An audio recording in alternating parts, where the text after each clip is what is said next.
Welcome back to the 3Q podcast for a brand new episode. I'm your host, Rachel Vogel, and tonight I have the pleasure of interviewing Brooke Hardesty, the Senior Vice President of Digital Marketing at Warner Records Nashville. So sit back, relax, and enjoy this interview, and I'll see you at the end. Well, Brooke, welcome to the podcast. It's so lovely to have you on. How are you doing? Thank you so much. It's wonderful to be here. I'm doing well. How about you? I'm doing well myself. It's been a week for Good. sure. Yeah, same as always. As always, Yeah. that's the industry we live in. But Yes. amazing. Well, are you ready for your first question? Yeah, let's do it. All right. Imagine you're sitting down with your 25-year-old self. What one piece of advice would you give her personally and professionally, and why? Yeah. Oh, 25-year-old me. Bless you. Um, Professionally, I would say your way works too. I feel like early in my career, I felt a lot of pressure and was told by people, mostly men, honestly, like to be like flashier and flex more and like, you need to like hype yourself up a lot. And I think by default, we're in an industry that rewards extroversion.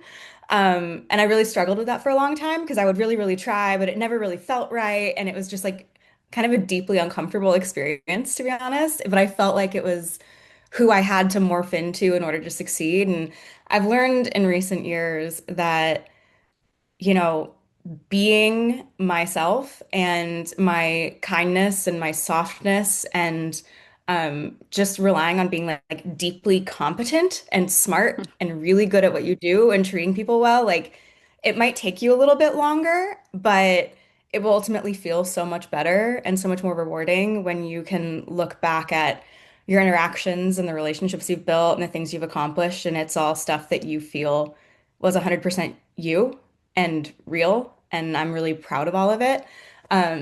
So yeah, I'm glad that time has kind of taught me that like your way's good too. It's just as effective, and yeah, shout out to all the introverts in the music industry. We're gonna be fine. I mean, yes, literally. I'm so curious, real quick, before we get into the personal or professional. Yeah. But why do you think that is? Like, why do you think that? Because it's in every industry, I feel like, but especially in Yeah. entertainment and music. Like, why do you Yeah. think that happens? I think it's just, by nature, we kind of commoditize like the image, right? And like big personas are celebrated and rewarded. And like so much of that is very important to what we do, like Hmm. um it's a very like real and necessary thing, but I think sometimes it can get like conflated with that like being the real value, that people bring to the table, Totally. and that's not always the case. I think like there are a lot of people that you encounter who talk a whole lot but don't say anything. And so I think that there's a lot of just like value in being the person that's like, well, when I say something, people know that it's been thought out and that I mean it and that I can Mhm. back it up. Um, so I think you need both to make it work. But yeah, it is a strange little world that we work in. It is for sure. It's always a balancing act, but like you said, I feel like Yeah, it's something that you learn over time. for sure. Yeah, and like when to turn it on, I can turn on the gas when I Exactly. need to. Yeah. Yes. Yeah. Amazing. All right. Well, what's your second half of that?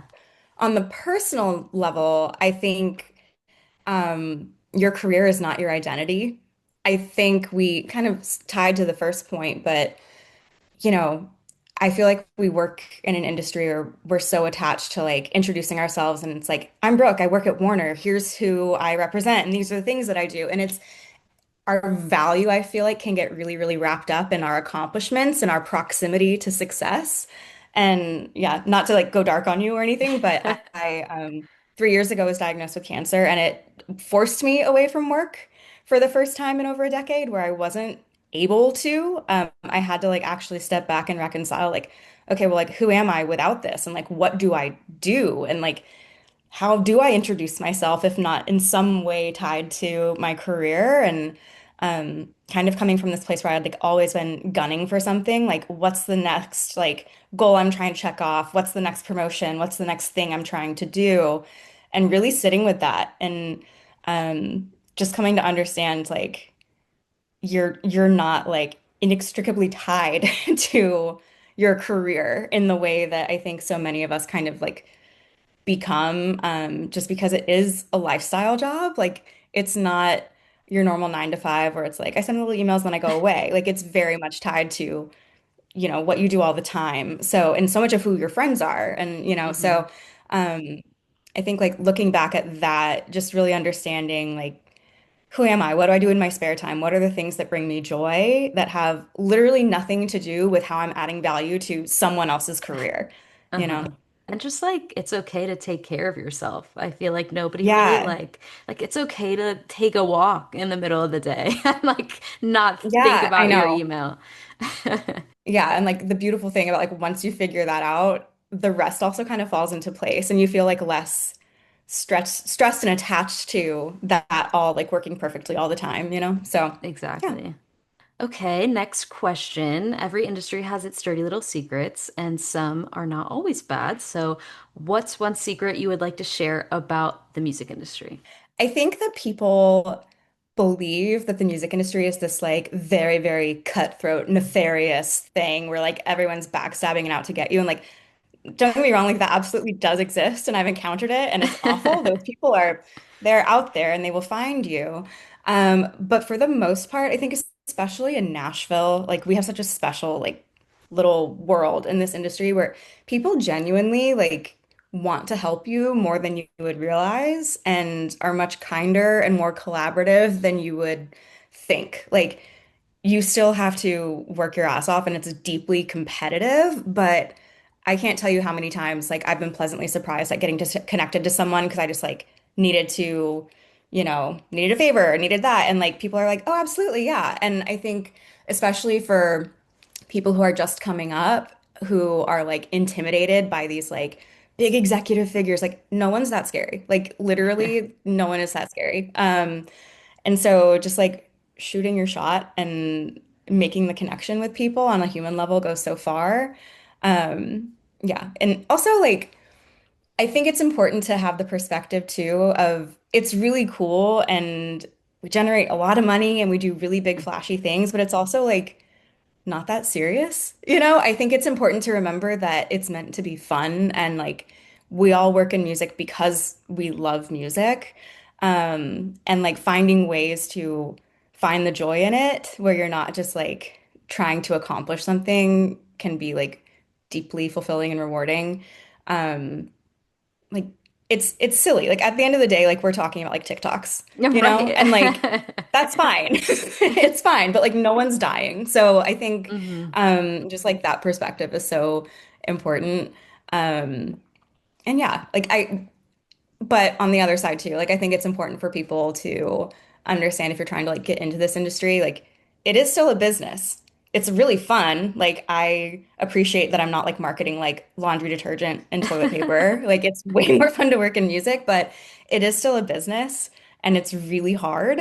And it is not that 9 to 5 lifestyle. So I think that's like something that is important to remember, like you're still held to a budget and being able to track your performance on things and all of that. Hmm. So, Yeah, no, I yeah, totally agree.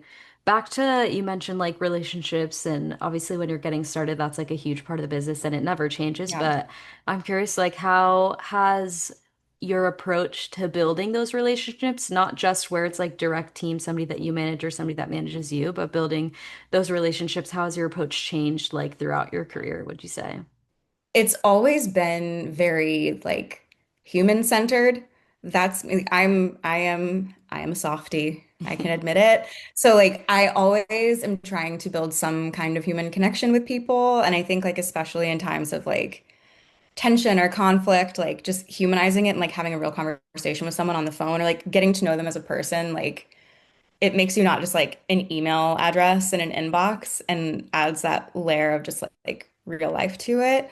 Hmm. Um, and I think it's so important to like reach out and network with people when you don't have anything that you're asking for. Like just genuinely wanting to get to know people. And I've been really fortunate that I've had the opportunity to be in different like leadership programs and organizations and things where I've been connected to people completely outside of my wheelhouse from like all different aspects of the industry and just approaching them with like a very student mindset and like enjoying not being the smartest person in the room, I think is so valuable, Like I love when I meet with an artist business manager and I'm like, I have no idea what you're talking about. And that's awesome because it will make me Mhm. better at my job to understand you, you know? So, um, that like student mindset I think is so important. And then, um, on like the internal team level and just with coworkers in other departments, I've kind of always been like, aiming to be a safe place to land for people where they can feel heard and be themselves.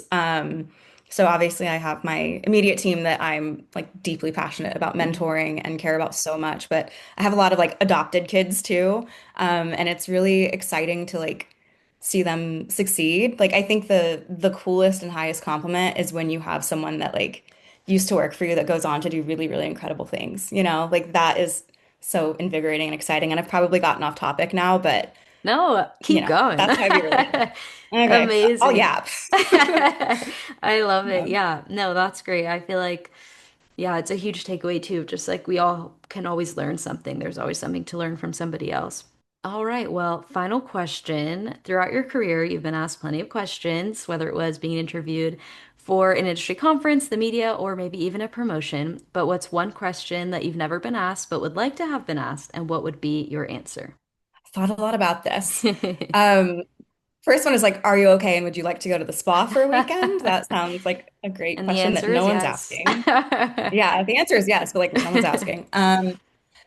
Yeah, I think a great question is when your job is to drive these crazy metrics and views and push for virality and success, like how do you balance that with the human element of working with artists, you know, and like the creative element of that? Um, and I think it's something that really is a big struggle and like a push-pull in for me personally, because at the end of the day, like I love artists. I want to like fiercely advocate for them and protect them.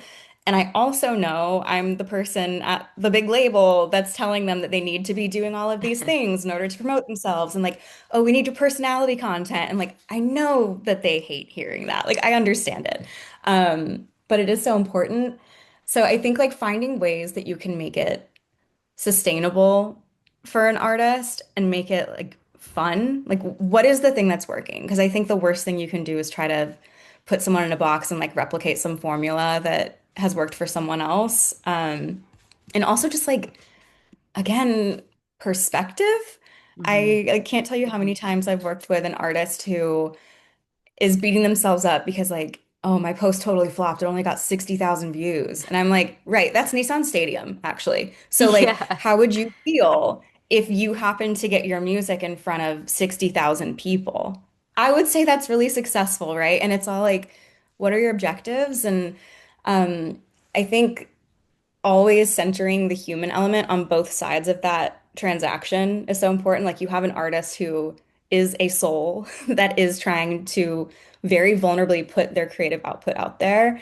And then you also have, you know, not just like a social handle, a person on the other end who will hopefully then like discover that, connect with it in some way, and then go to seek out that music that will like soundtrack a moment in their life, you know, like whether it's big or small. And I think like coming back to the meaning of that is deeply important and having compassion and understanding that it is really hard for artists. Mhm. And like it really is our job to make it easier. So I try to keep that in mind when we have those conversations because I feel like it's so often I think people default to this whole like, well, you need to post 8,000 times and go viral or else we can't do anything. And like that to me, I think is like a failure for marketers. Like yes, we need the artist face. Like no one wants to see me on, you know, some huge artist TikTok. That's not what we're going for, but not everything has to be like this insane viral moment, you know, like it might be you're posting what you had for breakfast and like if 10,000 other people like avocado toast, then like awesome, you just connected with them. You know, like Right. not everything has to be for everybody all the time. So, yeah, I think that like push-pull of the human versus the data is really Yeah. challenging at times, but important to think Speaking about. of like the fan kind of fan first Yeah. interaction, like with all the campaigns, is there a campaign that you've worked on that maybe you were surprised by how the fans reacted? Yeah. Yeah. More than one, I'm certain. But the first one that comes to mind where I was surprised in a really beautiful way was our Randy Travis release, where that came from, which was like a history-making release I feel so privileged to have been a part of, where we used AI to basically give Randy Travis his voice back after suffering a stroke. And he had not been able to get in the studio and make new vocal recordings in years. So um, I knew when we were going into it that it would be controversial and that, we had a really important and like sacred job at hand to ensure that we were protecting Randy and also fulfilling his vision because this is something that he wanted to do and was in the driver's seat of the entire time. Like was in the Wow. studio, produced it, intricately involved. And so felt a really heavy responsibility. Like, how do we introduce this to fans in a way that they'll accept it and understand that it is in fact Randy's voice?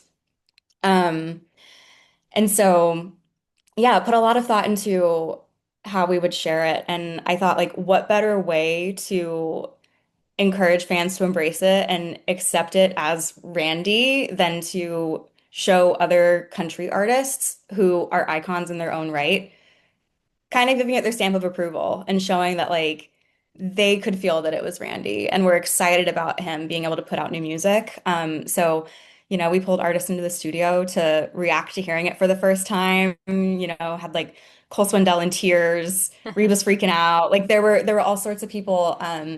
Like I think that it was really special to be able to kind of showcase that like technology can be embraced and can still elevate art. It doesn't have to be the enemy. And so when it then got in front of fans, people were like, all I hear is a brand new Randy Travis song. Like this is awesome. So I think the really positive feedback there was encouraging. And I think like also when you consider assistive technology from like a disability advocacy perspective, like that is so important that, I feel very blessed that we were able to help Randy continue to make art, because like what a loss for the world if he couldn't. Hmm. Um, so yeah, that fan response was surprising. I think we were all nervous. We're like, oh, the backlash, this is gonna be crazy. And it ended up being so loving. Amazing. And yeah, like I'll remember that forever. That's so great. Well, Yeah. we have officially reached the end of the interview, but thank you so much for being on the podcast. It was so fun. Thanks for having me. Always good to chat with you. It's about time that we close out tonight's episode. Thank you so much for watching, and we'll see you next time.